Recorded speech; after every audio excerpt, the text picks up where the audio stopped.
स्वागत है आपका चैनल मोटिवेशनल मीनाक्षी में, जहां हम लाते हैं वीरांगनाओं की अनसुनी और शक्तिशाली कहानियां। आज की कहानी है सत्यवती की, एक मछुआरे की बेटी जिसे दुनिया मत्स्यगंधा कहती थी। वही आगे चलकर हस्तिनापुर की महारानी बनी।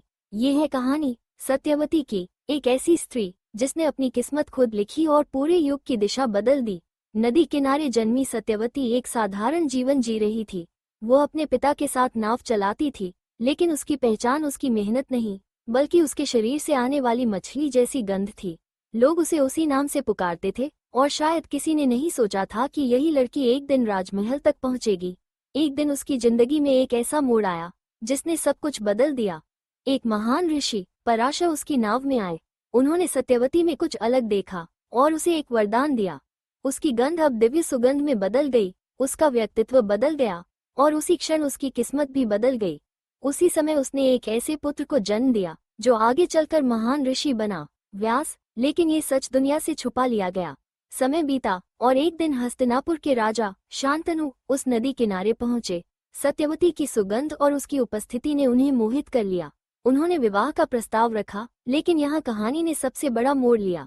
सत्यवती के पिता ने शर्त रखी कि सिंहासन पर केवल सत्यवती के पुत्र ही बैठेंगे। ये शर्त सुनकर राजा असमंजस में पड़ गए, क्योंकि उनका एक पुत्र पहले से था।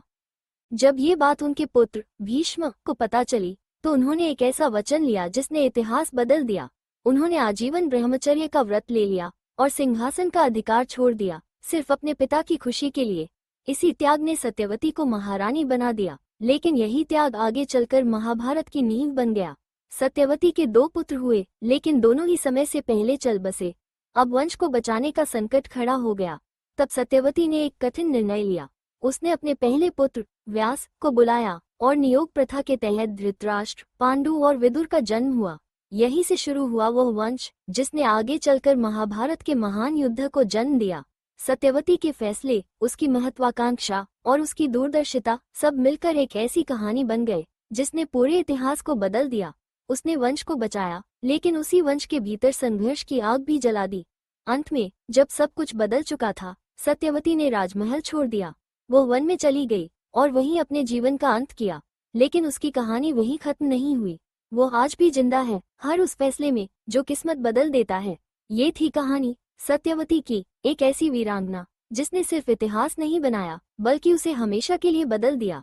अगर आपको ऐसी कहानियां पसंद हैं, तो चैनल को सब्सक्राइब जरूर करें, क्योंकि अगली कहानी और भी चौंकाने वाली होगी।